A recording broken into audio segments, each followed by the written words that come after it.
almost 20 years ago, I was diagnosed with a blood cancer. Here's an interesting thought experiment. If, let's say you guys, if people were to find out tomorrow that they had a year left of life. And then all of a sudden, it was just like a magic wand that changed you from this to this. You're listening to Mike Chan Longevity, where we delve into the art and science of aging optimally. With Michael Chan as your host, embark on a journey to discover the secrets of a vibrant, ageless life.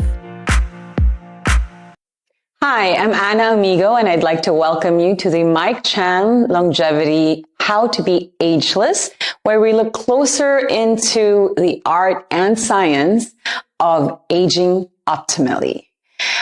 We can embark on this journey with you, Mike, on discovering the secrets to a vibrant and ageless life. Mike Chan is the CEO of House of Gaia Longevity Nexus.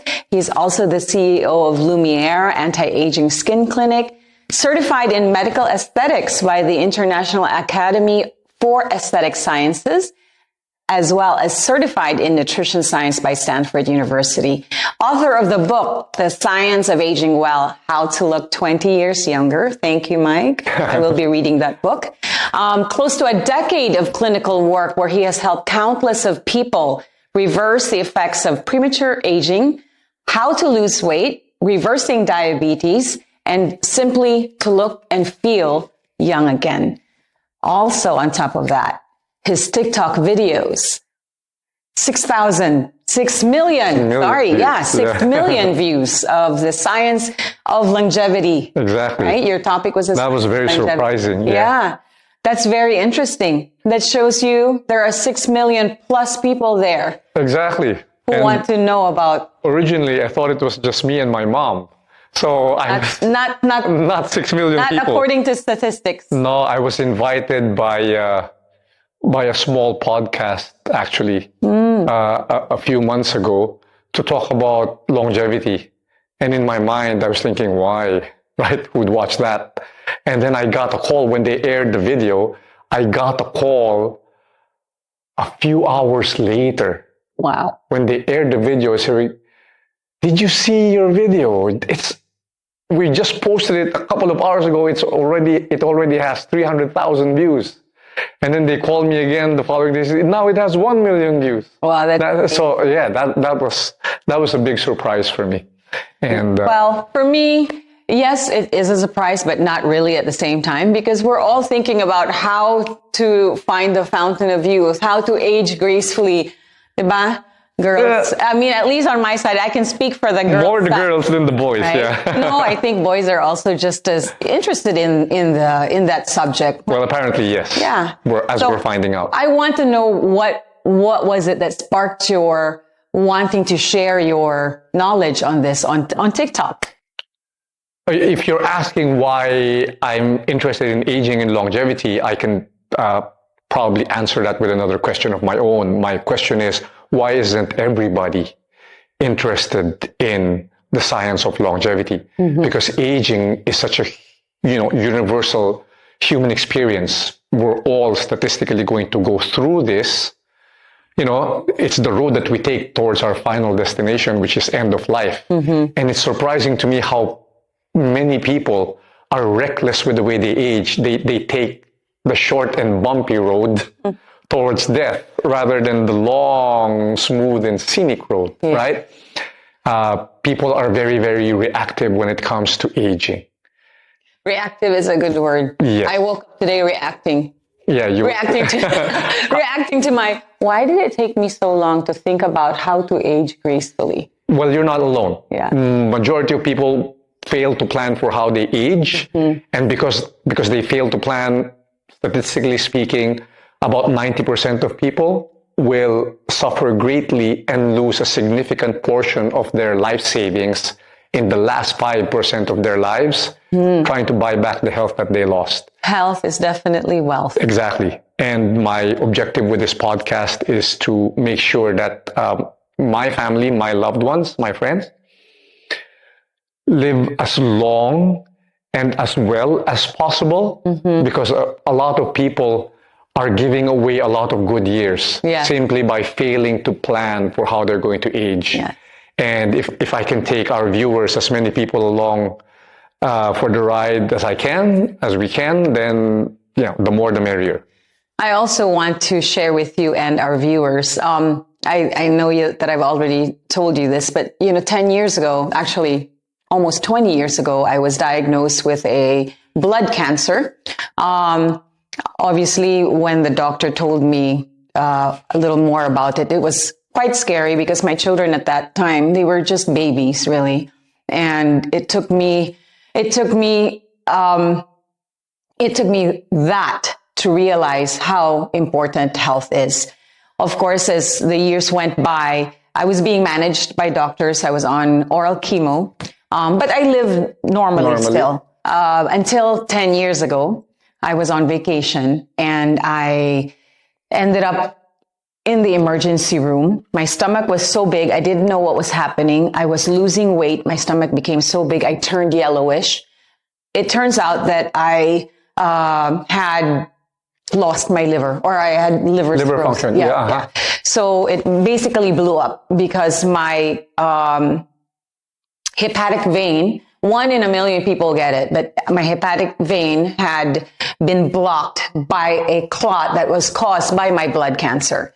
To make it a long story short, it was life-changing for us. Like everything turned. We were just on vacation in the States and living here, living a successful, thriving life here.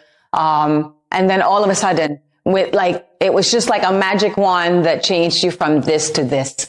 And of course, my view on life is much, has changed. I've always been positive, but all the more now I realize health is wealth. I realize what the importance of life is. I realize what life and work balance is. But of course, I've always also been not so serious with life.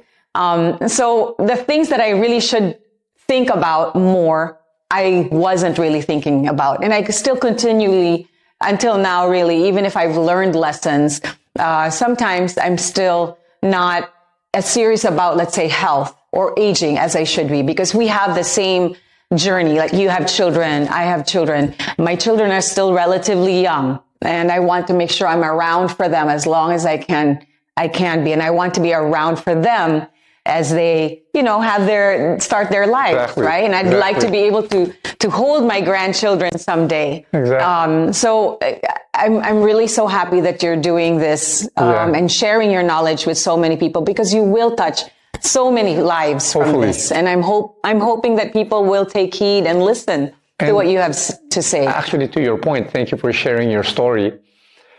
Here's an interesting thought experiment. If, let's say if people were to find out tomorrow that they had a year left of life, right? If you were to find out tomorrow that you had 1 year to live, I guarantee you, most people will do everything in their power to extend that time frame. Yes. Right? And my thinking is, why wait until you have 1 year left to live? Right? When you've run out of runway, why wait? You can start to change the trajectory of your life and your aging now. While you still have health, you can build on it. Yes. Why wait until the last minute to do something about it? When you can't do anything about it. Yeah. Well, I'm really, really excited to get this started. I'm sure there are lots of people who want to know more about how we can age gracefully, how we can be more vibrant, how we can have more life at 100 strong. Right. That's our goal. So my first question is, what is aging, and why should our listeners care about this? All right. So, to be perfectly candid, what is aging? Nobody knows. Not the leading experts, not the medical doctors. We all know that aging happens to all organisms, almost all. So not all organisms age, but the majority do. And nobody knows, nobody can pinpoint where it starts or how it progresses. There are universal hallmarks, right, that experts agree on. There used to be 7, now there are 12, some say 20. But basically, you're talking about mitochondrial dysfunction, telomere attrition, nutrient malabsorption. All of these things don't really mean anything to our audience, right? Let's make it practical. Yeah. When you talk about aging, it is simply nothing more than the loss of physical function over time. That's it. That's all aging is. The difference between a young person and an old person is that the young person has at or near 100% physical function, at or near 100% cardiac output, at or near 100% kidney function, liver function, muscular function. The older you get, the functions slowly decline, right? An older person has lower heart rate, has lower hepatic capacity, the ability of the liver to traffic fats, lower kidney filtration rate. So as you get older, you tend to lose these functions. And the rate at which you lose this function It's fast. is the rate at which you age. Meaning, I'm 52. I'm turning 53 in a couple of months' time. If my 50-year-old body can still filter, if my 53-year-old kidneys can still filter as well as it did back when it was 30, if my cardiac output is still as strong as back when it was 30, then technically my body is physically younger. So let me understand. 30 is, you keep saying 30. Is that the time that most people are like at their optimal, or, and then they start to grow? Good question. Awesome question. Right. So most organisms, most mammals are optimized for the first 30% of life. Okay. So for the human animal, we spent the first 30 years growing and developing. Once we're fully developed at around 30, now we begin to decline. Now we begin to lose physical function. Yes. So you can see this very, very clear in women. In women, when you hit 30, your reproductive ability, you don't get as pregnant as easily, right?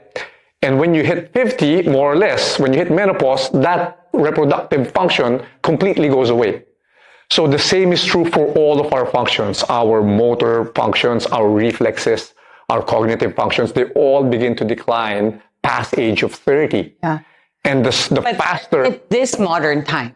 In this... No, it's true. It's been true for all. You can see this exhibited in animals, in cats and dogs, you know, we're primed to reproduce, right? And because we're primed to reproduce, it's during really the first 30 years when you have your kids, more or less. And then after that, Mother Nature doesn't really need you as much anymore. You're just competition for resources for the next generation. Because remember, for 99% of human existence, scarcity has been a problem. There was never enough food. There was never enough resources. It was only in the last 100 years or so that we have an overabundance of food. But for 99.9% of human history, there is scarcity. And the intention of Mother Nature is for you to pass on your genes and for your offspring to pass on their genes. So once you've done that, so typically before you'd be pregnant by 16, like 100, 200 years ago by 16, a female was already pregnant. And in another 15, 16 years, her offspring will already be producing offsprings of their own. So through the times, our aging has kind of also, you know, like the older we, or the later we are, let's say now we're in the 2000s, but in the 1800s, 1700s, they died earlier. Very early, 35. 30. Yep, it was only in the turn of the 19th century, 20th century, when average lifespan reached 40. So, and in the last 5 generations, in the last 100 years ago, we've doubled it to 80. Is that something that can be doubled, let's say, in the next 100 years? That's a fantastic question.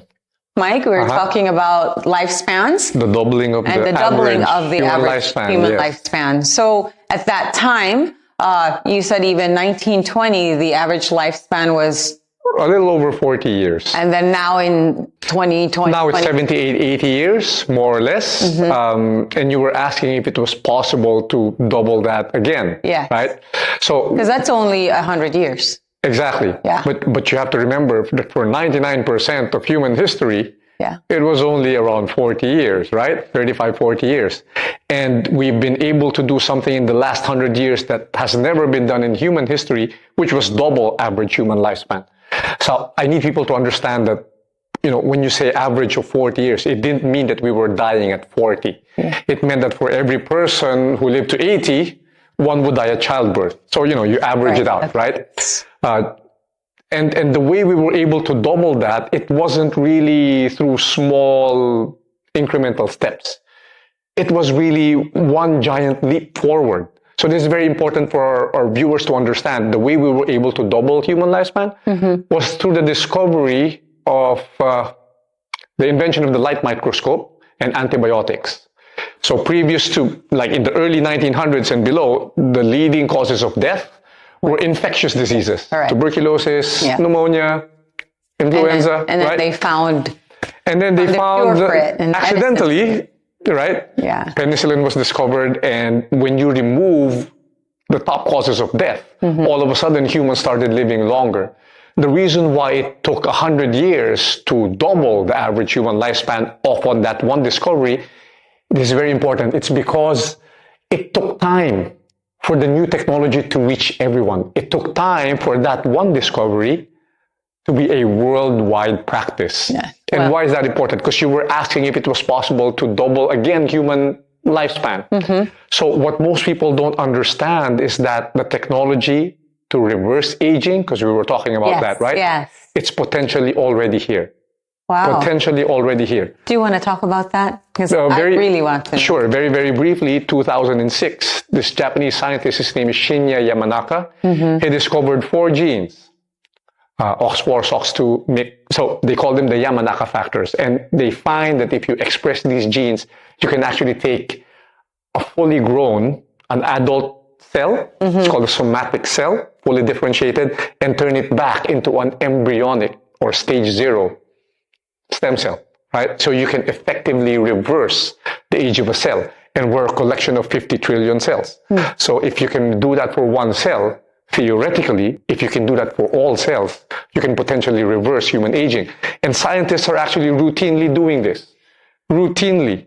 Today, they can accelerate the age of mice and decelerate the age of mice. They can make them live 30% longer or 30% shorter just by manipulating certain inputs. Does that count for unhealthy people? Like okay, so here's cells? the thing. So here's the thing. It's not yet ready for human trials. What I'm saying is the technology has potentially already been discovered. And it's not just that. You know, we're discovering a lot of longevity interventions left and right because of AI. It's a very exciting time. It's like leaps and bounds. Leaps and bounds. The next 20 years, medicine is going to be very, very different than the way it's practiced now, right? I believe that. Our job, right, for our kids, that's going to be a given. They're going to live longer. But for people like us who are, you know, we can see the finish line, our job is to last the next 20 years so that we can actually take advantage of these technologies. Because so there's still hope. There's still hope. Yes, that's what and I'm there's trying still to tell hope people. in aging much more graceful than the past. For sure. Look, even without these interventions, right? Even without these interventions, let's say they never happen. We now know, so the leading genetic scientists alive today, this is not second-hand information, this is first-hand information because of our practice, because of Gaia longevity. We get to talk to these different longevity practitioners from around the world. And according to the best experts that we have right now, the genetic potential for human lifespan, for 90% of humans, is between 100 to 120 years. That's our genetic potential. And yet average lifespan is only 80. Where is the other 20 to 30 to 40 years going? Wow, yeah. Right? It's because we're aging so poorly. It's because we've set the bar for aging so low, right? That people now begin to think it's normal in your 30s, in your 40s to start gaining weight, to start, you know, losing control of your blood pressure, your blood sugar, your cholesterol. We were talking about aging being the loss of function.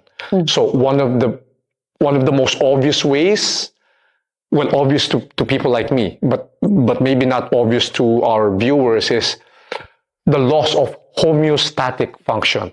So this is important to understand.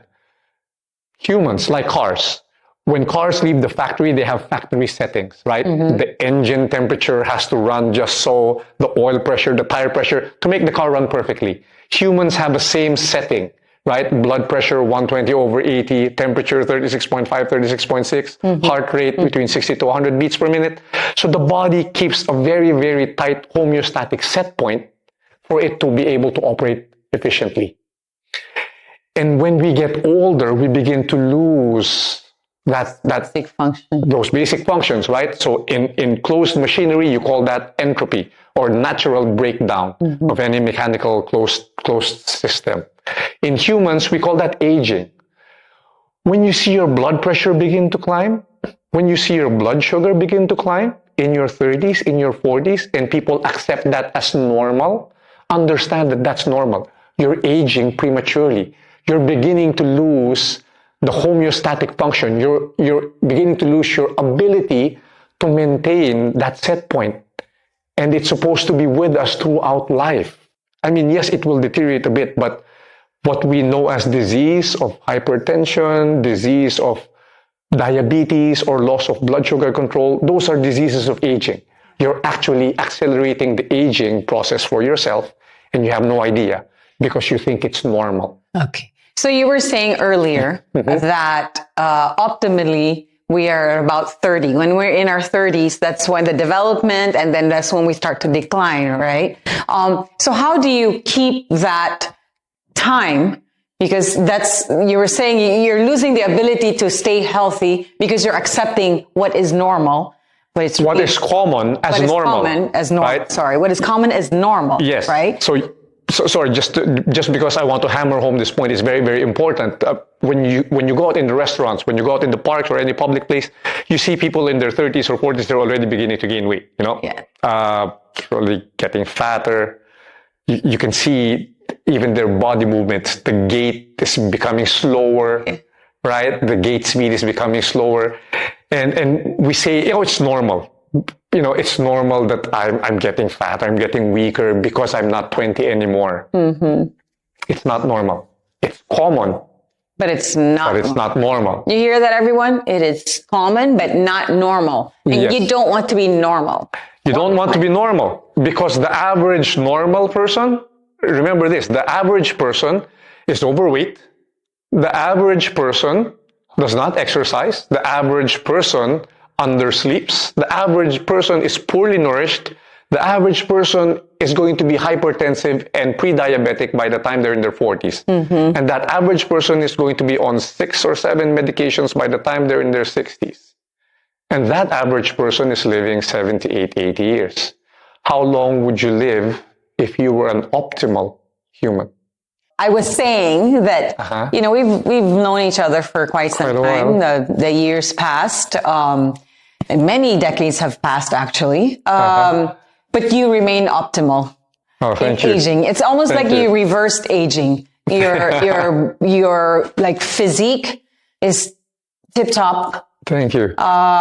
Your skin, fantastic. Too kind. So, I mean, it's not even me just being kind. I'm just really being truthful, because I've seen how everybody has aged, right? We have common friends. So I'm just saying na parang, how did you do it? I want to know. I'm very interested because not only for myself, but I'm sure everybody also wants to know how to age gracefully talaga and be optimal about it. Awesome. Thanks for the question. So here's the thing. There are actually a couple of strategies that I employ, and most of them are absolutely free. This is what I talk about in the book, How to Look 20 Years Younger, The Science of Aging Well. There really is a science to aging. If you understand basic physiological functions, you know how to manipulate it. So let me talk about aging in this.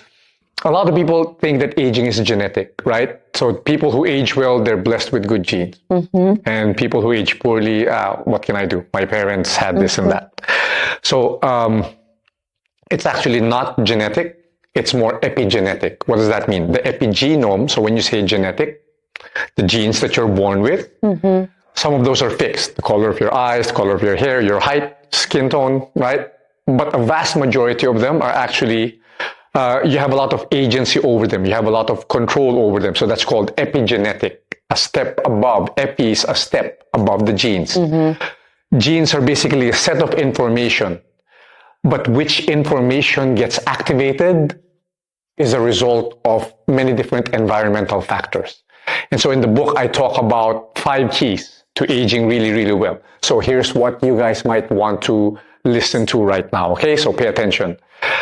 I'm going to go through them one by one, and then we can talk about them individually, okay, right? So the 5 keys are nutrition, right? There's nutrition, there's your movement, there's sleep, there's the correct environmental exposure, and then there is the quality of your relationships. So all 5 of these aspects are actually synergistic. You can't just say, I'm going to fix my nutrition and that's it. I'm going to exercise and then that's it, right? So those are the 2 levers that most people know how to pull, diet and exercise. The problem is they're not enough. All of them have to work together to create a very visible and dramatic effect. So let's talk about nutrition. The first key is nutrition. I don't like to use the word diet because diet implies eating less. My strategy is the exact opposite. I actually eat as much as I can. And I'm going to tell you why, right? But you have to eat as much as you can of the correct foods and only the correct foods.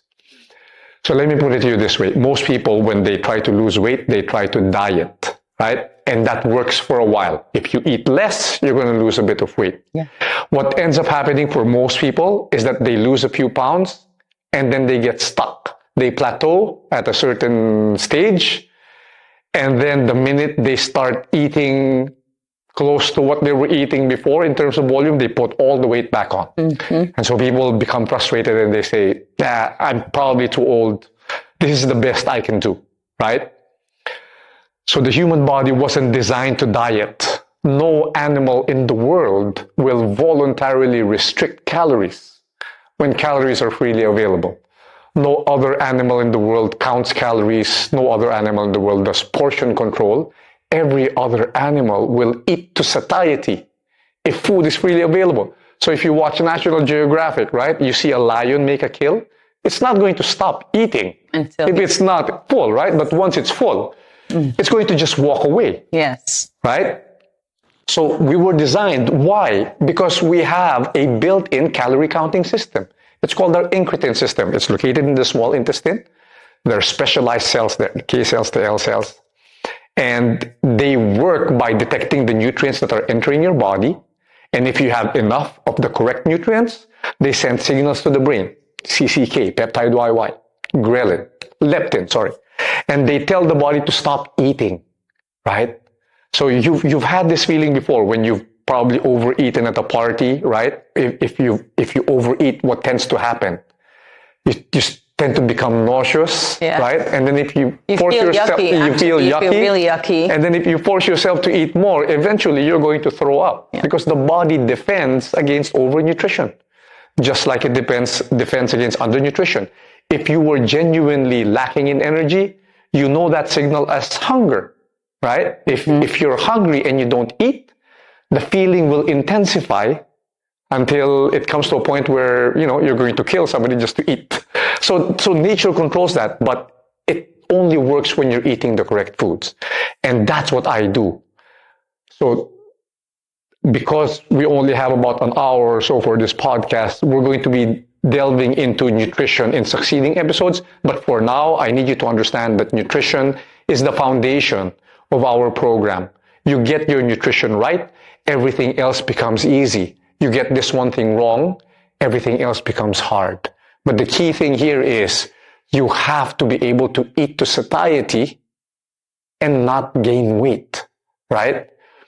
So the reason why diet doesn't work is because the older you get. So one of the hallmarks of aging, we were talking about the hallmarks of aging, is nutrient malabsorption.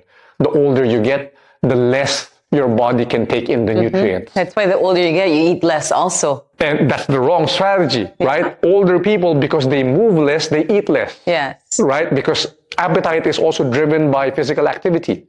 If you're active, you're more hungry. If you're sedentary because you're old, you don't have the appetite and you eat less. They eat less food, and of the little food that they eat, they absorb maybe 60% of the nutrition. So they slowly wither away. They lose the muscles, they lose the bone, osteopenia, sarcopenia, and it's a vicious cycle, right? the less muscle you have, the less you want to move. Right. The less you move, the less energy. So it's not a good idea to diet. Don't get me wrong, I'm not saying overeat. I'm saying eat the correct amount to maintain an optimal. Are you going to share with the audience what For sure, diet is? For sure, correct- we can't do it now. Yeah. I mean, we have to touch on a lot of different topics, but that's nutrition. That's number one. Okay. The second is movement. So this is very important also to understand the human animal is a heterotroph. What does that mean? We can't make our own food. So plants are autotrophs. They can sit there, collect energy from the sun and nutrients from the soil and make food. So they don't have to move. So animals are heterotrophs, right? And the human animals, member of the kingdom Animalia. Mm-hmm. Because we can't make our own food, we have to move in order to eat, okay? And this is why nature gave us muscle and bone for locomotion. So you find that the more you move, the healthier you become. The less you move, the sicker and the fatter you become. Why? Because Mother Nature has actually hardwired us. Because movement is so important for survival, right? If you don't move, you either don't eat or you get eaten. Because it's so important to us, Mother Nature has made our bodies like, are you familiar with the fittest? Well, yes, but are you familiar with an alternator? In the car, right, the alternator, if the engine is moving, the battery is charging. Our bodies literally work the same way. If you're feeling sluggish, try this. If you're feeling sluggish, just stand up, move around a bit, and you're going to see your energy pick up, right? You jump up and down a couple of times. So the body is designed to be moving and moving and moving. So that's a very, very key component. I don't like to use the word exercise because that implies you have to have a formal regimen. I don't. But I like to use the word movement because that's a very critical component. You have to move. We have nutrition, we have movement. Yes, you have to eat right, you have to move right. The third is sleep. Yeah. Right. So sleep is the body's reset button. Most people get this wrong. The human animal is the only animal that will deliberately put off sleep. Right? If there's a K-drama going on in Netflix, you know, if you're party, you have to go or a party, or you're busy or with dinner, social, or you're exactly, whatever it is, the deadline, the assignment, we will put off sleep. No other animal will do that because sleep is so vital to your health that poor sleep, chronic poor sleep, has been linked to everything from cancer to dementia to heart disease to diabetes, obesity. So you have to understand that the body needs... like regeneration. Exactly. It is only during deep sleep. It's only during sleep when your body can actually repair the hundreds of thousands of micro hits it's taking every day. So every day you're causing damage to your body simply by being alive. You eat food, you create oxidative stress. You breathe oxygen, reactive oxygen species, right? And your body's immune functions, your body's stem cell release, your body's regulation of its hormones happen when you're sleeping. So imagine night after night. So if I were to ask you, when was the last time you had 7 days of perfect sleep? Most people won't be able to remember a time when they had 7 days of perfect sleep. Yeah. And because most people are chronically underslept, they break down their body in the morning, they partially repair at night, break it down again in the morning, partially repair at night. Now it's a vicious cycle. Yeah. Right? But it never catches up. Exactly. Yeah. Never catches up. So when you say optimal sleep, what is optimal sleep? That's person to person. There's a way you can track that. We're going to show you, well, let me show you this, right? So this is a special ring that I wear at night, right? And it tracks my blood oxygen levels. It tracks my movement. It tracks my pulse rate. So we use this and other tools to measure sleep. So I was saying most people, they take the environmental component for granted, right? And a lot of people don't realize how detrimental that is to their health. So you have to be very, very conscious of what's in your environment, what you're taking in.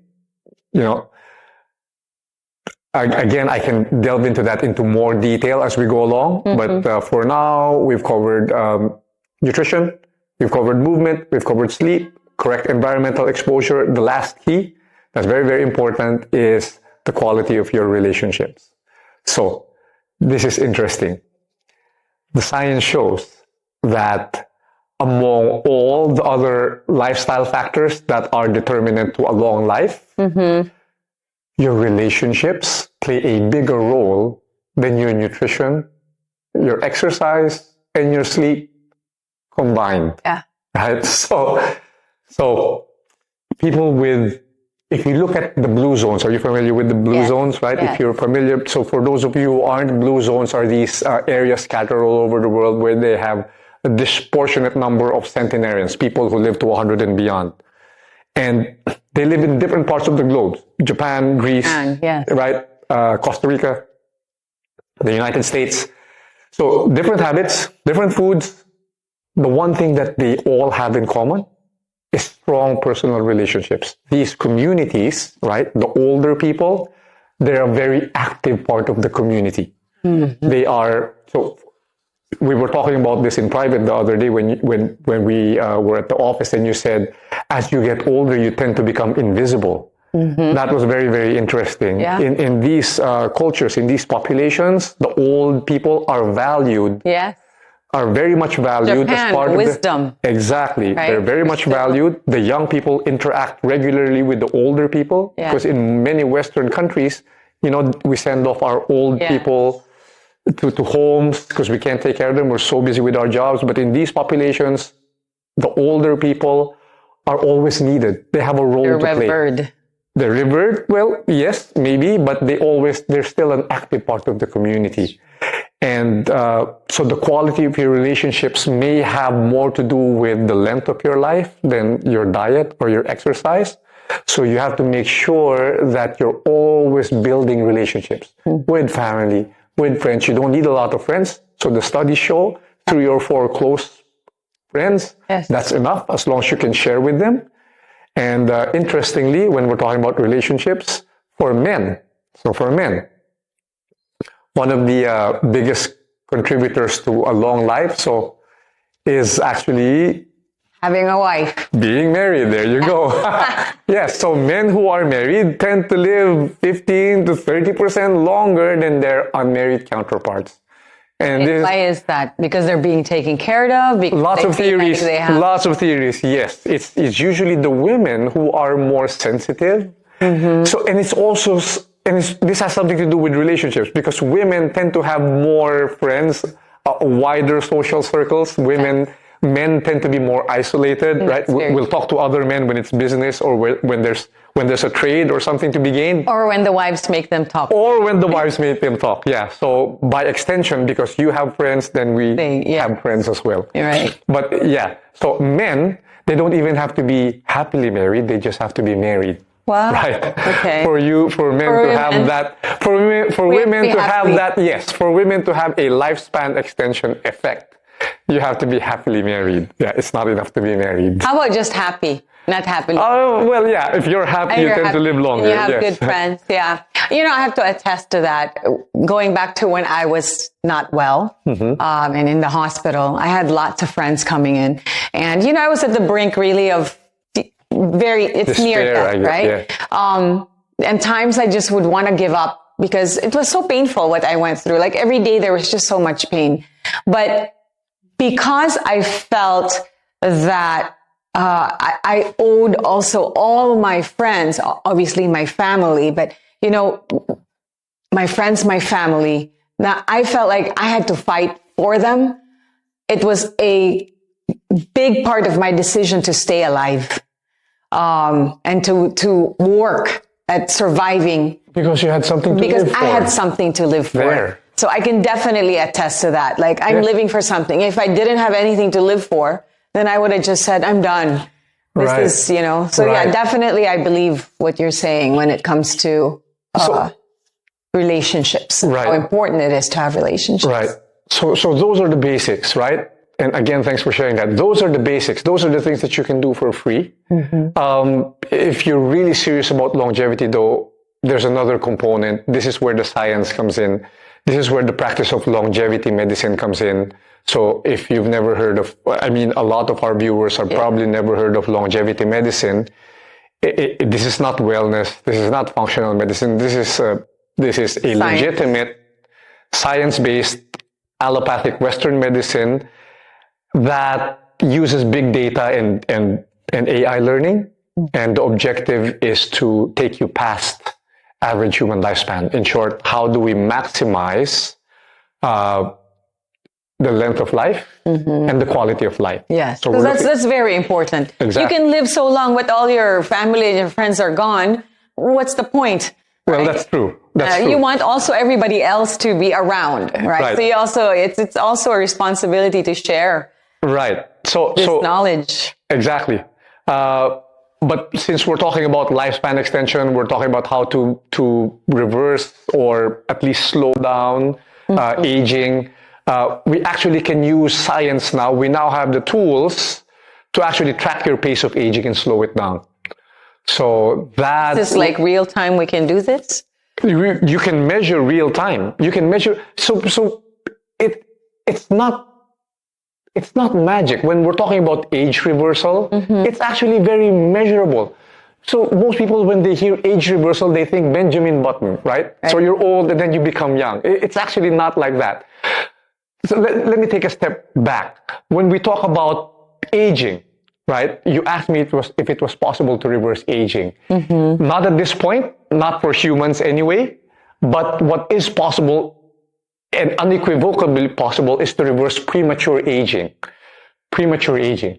So there's a 2017 study that shows that in America, at least 88% of the population is aging prematurely.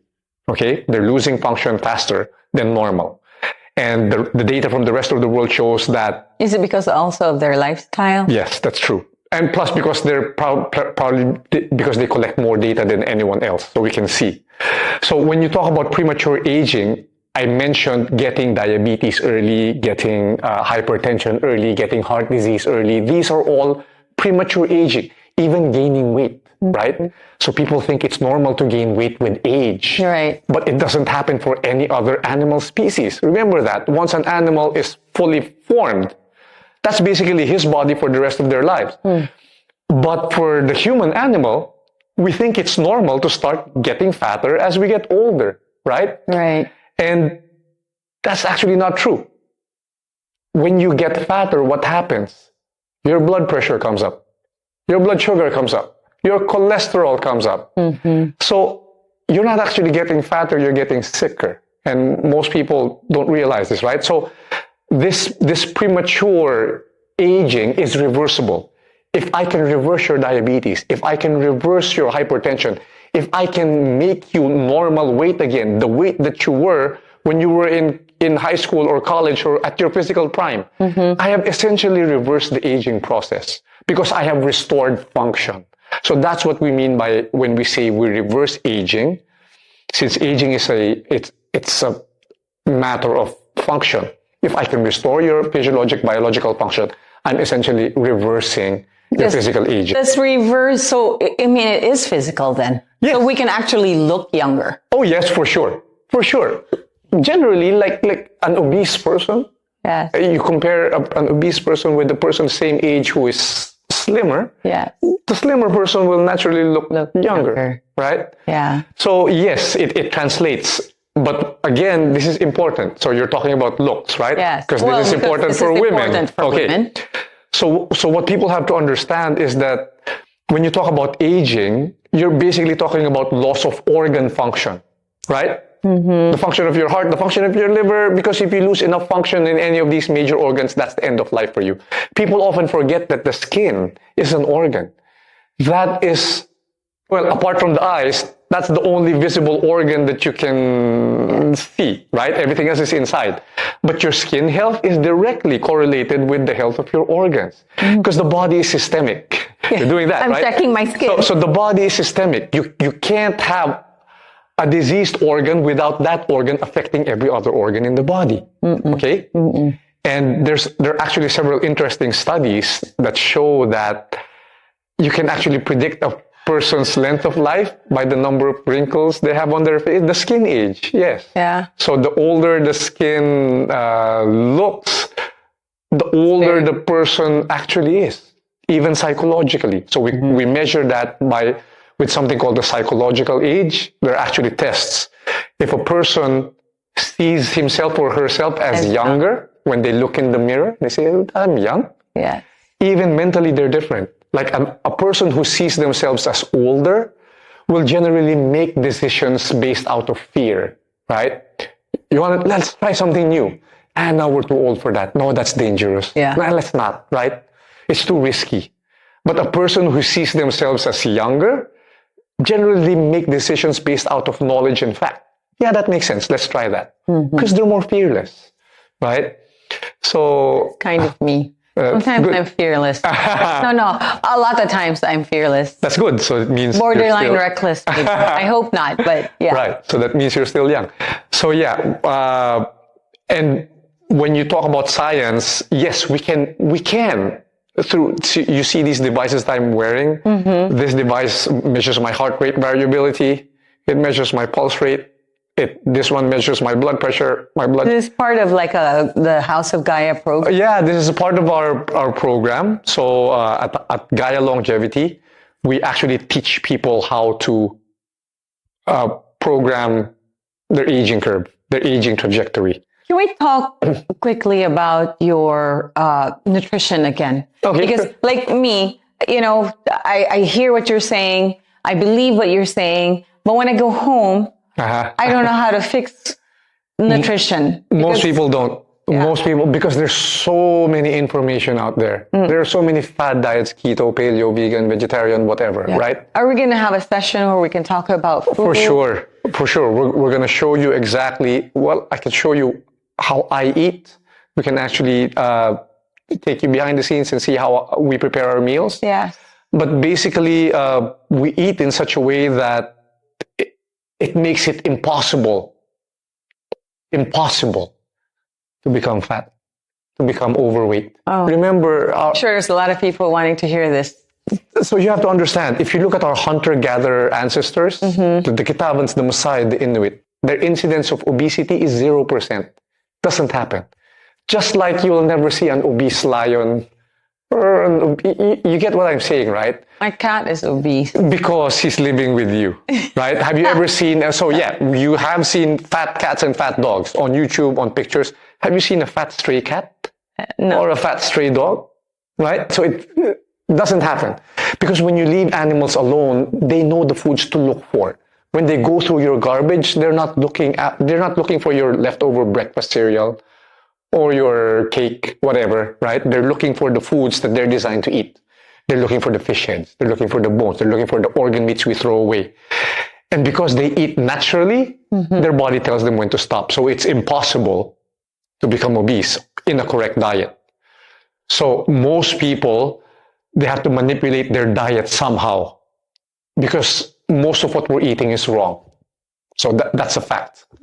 And unfortunately, in this modern 21st century world that we live in, 90% of the foods that we're eating are actually processed foods, right?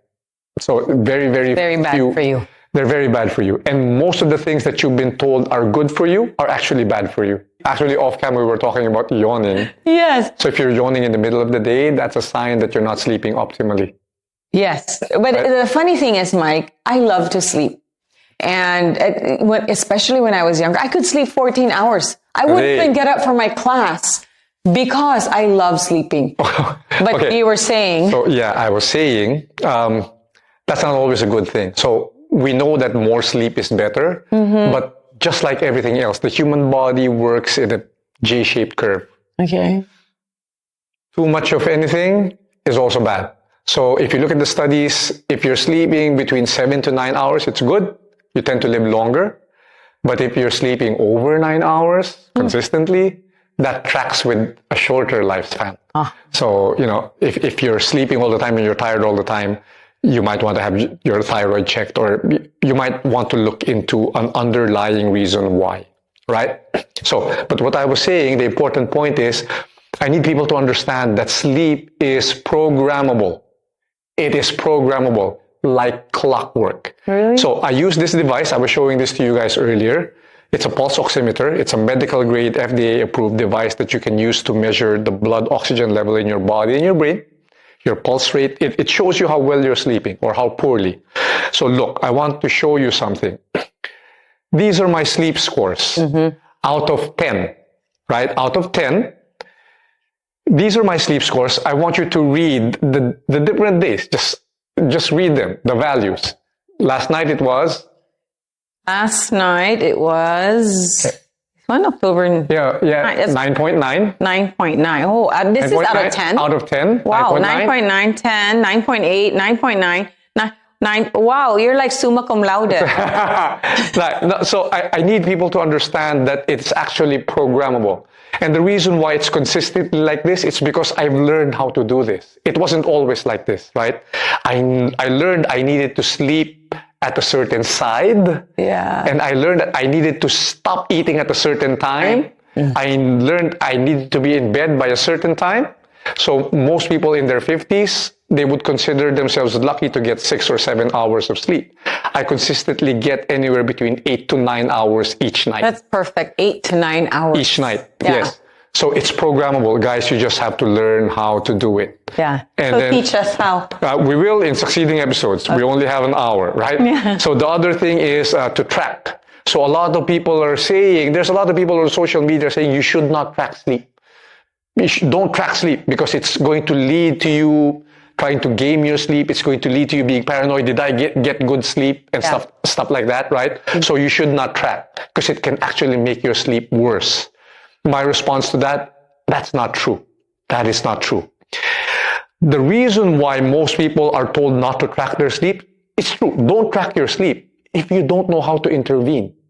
If you're not going to do anything about it, if you're just going to be random about it, don't track it because you're going to obsess. Right. But if you're applying the correct interventions, you should track it because then you can see if it's getting better or it's getting worse. Right. So think about it this way. Tracking your sleep is like taking an exam, right? If you're not going to study and just keep on taking the exams and you keep on failing, then you're going to say, what's the point? I keep on failing. But if you study, by all means, take the exam. So you know, 75, now it's 85, now it's 90, now it's 95, right? So don't track if you're not going to do anything about it. But if you're going to act on it, if you're going to get professional intervention, we do this all the time. We take clients with poor sleep scores, we intervene, and at the end of a few months to a year, they're sleeping perfectly, right? And it's very, very important that you get your sleep right. Because poor sleep, like nutrition, right? I can give you the best diet in the world. I can give you the best exercise. If I cut your sleep 4 hours, I cut your sleep in half. 4 hours every night. In 21 days, I can make you diabetic. Literally. And yes, we see this all the time with our clients. If they sleep poorly, we see them on the sleep scores. You see their blood sugar in the morning is higher. You see their blood pressure in the morning is higher. They're more sluggish. They tend to eat more. Because we measure everything every single day. That's the beauty. Like in my case, I'm wearing this patch, yes, right? I wanted to ask about that patch. Right. So this is a continuous glucose monitor patch. It measures my blood sugar at any given time of the day. What time is it now? It's 3:52. It should be somewhere around 100, maybe a little higher, just because I've been talking all the time. But 107. You see, I can at any given time tell you what my blood sugar is. If I wake up in the morning, it's 79. Wow. Before I take my first meal, I know what it is. There's a power in doing this because you can now track your pace of aging. Before you get hypertension, before you get diabetes, before you become obese, we already know where you're headed. And so we can cut it off the pass. Yes. Modern medicine, they intervene at the point where there's already disease, right? So you're sick, you go to the hospital. And by the time the disease manifests itself, then there's already sometimes significant damage. Right. But if you can see where you're headed, if you're proactive, again, there's the word. If you intervene at an earlier stage, it's practically impossible to wake up one day and be told that, did you know that you're diabetic? Oh, did you know that you have high cholesterol? Impossible, because you're tracking everything all the time. So that's how we control pace of aging. That's interesting, very interesting. Longevity medicine. Where do we get all these tracking? You have to look because our audience is international. Yeah. If you're based in the Philippines, you can come look for us at House of Gaia Longevity or Lumir Anti-Aging. That's my. Is this this is programmed for you? Well, it has my data in it, but anybody can use it. But all of our clients are fitted with all of these. So that's one thing. We have House of Gaia Longevity, Lumiere, Anti-Aging.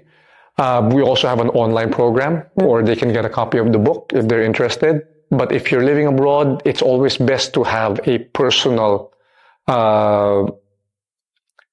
So we build a team around each of our clients. You have a medical doctor, strength and conditioning coach, pain management coach, your own personal nutritionist. Coach. We look at every aspect of aging, right? We build a team around you, and it's always nice to do that. So look for a credible longevity medicine doctor if you're based abroad, or you can message us on YouTube or on TikTok or wherever you're hearing this platform, and we're going to reply. That's House of Gaia. House of Gaia. Or Lumiere Anti-Aging. Yes. Yeah. Yes. Wow, interesting. So there are myths about aging. A lot. But I want you to just give me 3 of what you feel are the biggest myths about aging and how to dispel them. Okay, so the first big myth about aging is that it's genetic. We touched on this very, very briefly, that the rate at which you age or how you're going to age is predetermined by your genes. That's not true. So the genes, they do play a factor, about 20%. Roughly about 80% of the rate at which you're going to age is controlled by you. You have a lot of agency over how you're going to age. So, but what is it about some families? It's really genetic. Oh yes, for sure. Yeah. But again, when I say genetics is 20-25%, that's a huge component. Because for an average lifespan of, let's say 100, if that's our genetic potential, 20%, 25% is 25 years. So that's the difference between you dying at 80 and you dying at 100. So there are really longevity genes. To get a bit technical, there are genes like FOXO3. So let's not get into that. So there are genetic components. They have a study, it's called the longevity study. They studied centenarians. And they find that a lot of these people who reach 100 and beyond, they smoke, they drink, they're overweight, they don't exercise, they're diabetic, but because of their longevity genes, they still reach 100 or more. And their kids also are very long-lived. So we know that there's a genetic component. Yes, that's true. But again, for the vast majority of us, right, who don't have those genes, we still have a lot of agency over how we're going to age. 90% of it is still, 75-80% of it is still controlled by you. Okay. Right? So that's one myth. That's one myth. The other myth is that we're all destined to become old and frail. That comes with age. Oh, what do you expect? He's 70. Of course, he's in a wheelchair. He's 80. Yes, of course, he's bedridden. Right? We expect to be old and frail. That's not true. Right? The only reason why that seems to be the reality, it's because it's so common now to see people who are already frail and weak by the time they're 75, 80. And we were talking about aging trajectory, right? This is why I was saying earlier that tracking your pace of aging is so important. The reason why they're frail at 70 or they're frail at 65 or 75 is because they were frail at 50. They were underdeveloped at 30. They probably would have been overweight or obese as children. I don't know. I'm just saying there's a trend, right? If you don't take the first 30 years when Mother Nature has given you a free pass to health, more or less. If you don't take full advantage of your developmental years and you fail to plan for how you're going to age, you're going to age very poorly, right? So when should people really start planning? Because at 20, we're not thinking. No.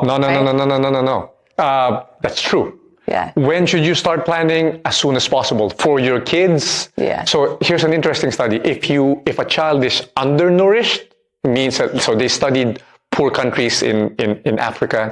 If a child is malnourished or undernourished first 2 years of life, they will never recover. Even if you give them Even if at 5 or at 7 you give them all the best foods, all the most nutritious foods, their growth will be stunted, their bones will be the first 2 years. First 2 years, right? Wow. So if they are, so there are certain things that you can't recover from. That's an extreme example, of course. Nobody really starves. None of our kids are really in danger of starving. But what I'm saying is the developmental stage starts very early. Aging actually starts very early. Most people don't realize this. When you think age, you think old. Yes. Right? You don't say aging and think of a young person. But some aspects of aging, like atherosclerosis, heart disease, they start in utero. The minute you're formed, the minute your heart is beating, it's already beginning to decline. It's already beginning to age, right? Yeah. And a lot of the things that we take for granted, our physical, our musculature, our coordination, our speed, our cognitive ability, our ability to learn, these peak at between 21 to 30 years old. After that, it's downhill. So the best time to start aging, planning how to age, if you're a parent, plan for how your child will age. Okay. Don't give them a lot of junk food. You're not doing them any favors. Right now, it's normal. Yes, there's a party, it's a birthday. You eat the cake. Oh, you eat more, right? Oh, you have more candy. Oh, you've been a good girl. Here's more. You're not doing them any favors. You're making them addicted to the wrong foods because taste is learned, right? And as a teenager, you have to encourage them to go outside. I see a lot of teenagers. This is amazing. Yeah. They're in their rooms. They're in their computers the whole day. No activity, no sunshine, no social interactions. Incredible. When we were younger, we weren't allowed to do that. Yeah. When we were playing patintero outside. Exactly. If you were indoors, your parents say, "What's wrong with you? Go out and play." Right? So you came home for dinner. Exactly. You were out the whole time with your friends. Exactly. So most people, the reason why they age, they're frail at such an early age, is because they were frail to begin with. The bar was set so low. Like I'm 53.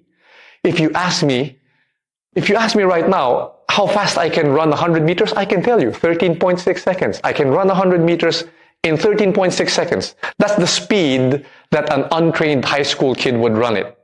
I mean, untrained. But I'd be happy to be able to keep up with a high school kid, right? Yeah. But if you ask most people will never sprint again past 30. When was the last time you sprinted? Right, see? So that's the reality. At 53, people say that, "Oh, you're incredible. How do you still maintain the abs and the six-pack?" And I go, this is amazing. It's not. This is normal for humans. To me, if I see somebody I recently had a 50-year-old client visit us. He just survived his heart attack. He's 5'5", 5'6". He's 240 pounds. Are you helping him? Oh yeah. We're going to have him on the show because he's on his second life right now, and he's very happy. He's acknowledging us as being instrumental to that. But a lot of people past a certain age, 50s, they bend down to tie their shoes. They're going to have a hard time breathing because the belly is in the way, right? You ask them to run up a flight of stairs, they can't do it. Yeah. Exactly. They have joint pains, back pains. I used to have these things, so I know what it feels like. So that to them is normal. Oh, I'm 50, of course. Oh, I'm 60, of course. It's not. I need you guys to understand that it's not, right? So the second myth is that you don't have to age poorly. Yeah. A lot of people don't. You go in YouTube, you see the Century Olympics, people over 100 still sprinting, right? You see this 92-year-old Japanese trainer still doing squats. So yeah, that's a myth. Okay. That's a myth. So Mike, we talked about 1, 2 myths. Right. So third myth. The first myth being that aging is genetic. The second myth being you're destined to be frail and sickly and in pain in your older years. That's also a myth. The third myth I'd like to dispel is probably that aging is something that has to be avoided at all costs. So people fear aging, right? People fear aging because they don't understand it. People also fear aging because we fear death. Right? Yes. So it's kind of correlated. Yes, that's true. That's true. But death is binary. Yeah. It's either you're alive or you're dead. But aging it's very analog. So there are so many multiple ways that humans can actually age. So let me ask you something. If you were to, this is interesting, because when they ask 100 people, how many people would want to live to 100? Right? I would want to live to 100 if I'm healthy. There you go. If I'm, there you go. Ageless. There you go. And if my family and my friends are still around. There you go. So it's not death that you fear. It's not aging that you fear. You fear being decrepit. You fear being useless. You fear being in pain. And alone. And alone. That's what you fear. It's not aging itself, right? Because aging actually, it's a very wonderful part of the human experience. If you come to think about it, the wisdom that you gain with age, the compassion, the sense of fulfillment, these things really only come with age, right? So aging isn't something to be avoided at all costs because there's a lot of upsides. So the studies are very clear. People who are older, over 50, they're generally happier than were when they were younger. Because when they were younger, they were striving for all of these things. Life has to be a certain way. As you get older, you learn to accept, right? As you become older, you have more compassion. As you become older, you have more knowledge. You can share more. You can give back more, right? You're more financially stable, generally, as you get older. So there are a lot of upsides to aging. What most people fear is aging poorly, right? So when I did this study, you ask 100 people how many want to reach 100, only 60 people said yes. The other 40% said no. But if you reframe the question, would you like to live 100 if you can have your 30-year-old body back for the rest of the journey? Of course. Hands down, right? Hands down. So there you go. So it's not aging that's to be avoided. It's aging poorly. So that's the third myth. Yes. And, you will decline. That's true. That's unavoidable. But the rate at which you decline, especially now, so this is going to be very, very exciting, guys. In the next 20 years, I was talking about the medicine of the future. It's going to be regenerative medicine. It's going to be gene therapy. It's going to be true stem cell replenishment. If we reach that point, you and I, you say to yourself, we still have hope. We still have hope. You say to yourself, if only I knew this when I was 18, right? You always have these moments. Yes. If only I know. I have those moments every hour. Every hour. Yeah. If only I knew then what I know now, how different my life would be. Yeah. So we will have a chance to experience that, right?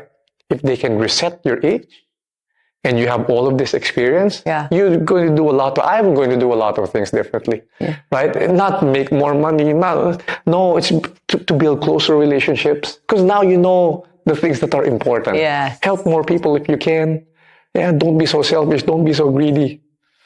Those kind of things. Very exciting. Very exciting times. Very exciting times. So I hope our audience stays tuned to all of this wealth of information that you are able to share with us. Thank you. That's just not my information. We work with a lot of longevity practitioners from all around the world. And so I get these insights from a lot of them. So do we have time to talk about House of Gaia? Oh, very, very briefly. What do you want to know? Well, first, where is it?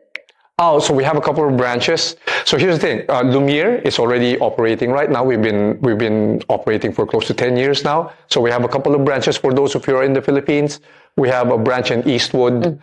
We have a branch here in BGC, Uptown Parade, Bonifacio Global City, and we're opening a third one, hopefully very, very soon, somewhere also here in BGC. Oh, okay. And for House of Gaia Longevity, so this is the first of its kind. Longevity Nexus. It's a longevity nature resort in the Philippines. So all longevity technologies for Asia Pacific are going to be funneled through this facility in the Philippines. Yes. So it's designed to maximize your genetic potential for health and life, right? So the reason why we built that facility, so before we go, a lot of people, when they have health problems, when they have, when they're overweight, when they're, have problems stopping the drink or the smoking and they're eating poorly, It's not a question of willpower. It's a question of environment. It's a question of environment. It's because they hang out with people who eat the same food. They hang out with people who sleep late. They hang out with people who like the same. It's human nature, right? We've created an environment in House of Gaia. It's a 5-hectare facility where... When does that open, Mike? That's opening this December, right? It's in the middle of a mahogany plantation. It's basically smack dab in the middle of a forest, right? Everything you need for longevity Maybe is we there. can do one of our episodes there. Oh, for sure. Definitely we're going to do that. But my point is, if you create an environment where all of those bad habits are impossible, physically impossible, there's no alcohol, there's no smoking, there's no internet, right? If you create an environment where all of those are impossible, then you take willpower out of the equation. Because the reason why a lot of people fail when they try to embark on a health journey, when they try to lose weight, it's because they rely on willpower. Yes. And, if you look at, again, the blue zones, the centenarian populations, they don't have any more willpower than the rest of us. I certainly don't, right? But they live in an environment where they can only eat real food. When they have to sleep when the sun goes down, because there's nothing else to do, right? When they have to be socially active, right? Because they grow their own food, they have to interact with people to survive. So you create that environment, and then you take away the willpower component. Because in 10 years of doing this, I have never met one single person with unlimited willpower. If you will rely on willpower alone, you will fail. It has to be the correct environment. Yes. So right now, the environment is a little challenging. Oh, yeah. Very challenging for most of us. It's not as suitable. Yeah. Like for me, that would be my biggest challenge, really, is because, I'm always out having good food. I like to socialize. That I can tell you that I'm number one in it. Relationships and friendships, and that entails being out and about, being with friends, not necessarily partying, but just enjoying, a good dinner. Think about this.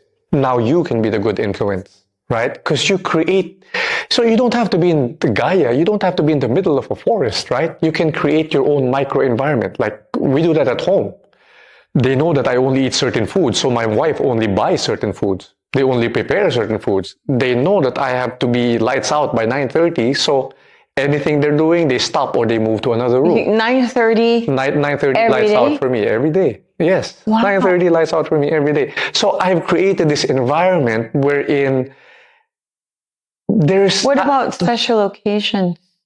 There's no special occasion. Well, look, my wife's birthday is coming up. Yeah. And since we're celebrating here, we've checked in to a nearby hotel so that I can... I can probably extend that to 10, right? She's going to stay, I'm going to leave. But, that's been going on for years now. She knows, right? Wow. Because, again, some people might find it tedious. Some people might say, what? You're willing to do all of that for health? Number one, the value of health is incalculable, right? Until you wake up in pain, until you're wheelchair bound, until you totally lose it, most people will say, I can afford to be. Yeah. Not optimum, right? But the difference between being optimum and being suboptimum, it's like night and day. I wake up with so much energy. I can, and you're always so energetic. So here's the thing. People think it's hard. It's not. You eat 3 times a day. I eat 3 times a day. You eat different meals than I do. I probably eat more than you. How can that be hard, right? You sleep 8 hours a day. I sleep 8-9 hours a day. Yeah. I just sleep in different times, different environments, right? Can we go back to that really quick? Okay. You said it didn't matter what time. So what did you mean by it? Depends on your circadian clock. Okay. So there is I know what my circadian clock is. If you don't track, you don't know. Oh. Right? So that's the thing. That's the value of tracking. Just a few days ago, I was talking about this with my dad. My dad has a consistently poor... We started tracking my father a week ago. And we found out he has sleep apnea, right? We looked at his scores, 6.2, 6.3, very poor. And that's not conducive to a long life. So we made him do one thing different, one thing. We noticed he was sleeping at around 1. Oh, he was sleeping 1 at night. Right, that's really late. Yeah. He keeps on watching these shows on Netflix, like a teenager. Yeah. And so I said, see, he still feels young. I know. That's a plus. Yeah. So my dad is still physically strong. So I said, Dad, okay, look, tonight, just sleep 2 hours early. Last night, he slept at 11. His sleep score the following day, 7.5. Jumped a full 10%. Wow. Just from that one intervention alone. Right? So you keep on intervening until you find the sweet spot. That's all there is to it. So the only way you will know... his sweet spot is still not 11. It's still in progress, it's only right? at 7. It's still in progress, right? Yeah. It matters what time you go to bed. It also matters what time you get up in the morning and expose your eyes to sunlight. Very big factor. So we're going to talk about setting your own circadian rhythm, finding your natural biological clock and working with the biological clock instead of against it, because there is a genetic component, right? I want to do that, Mike. The DEC2 gene, so those things play a role. Impossible to talk about in the limited time for the pilot, but something that you should look out for. Wow. Anything else you want to know before?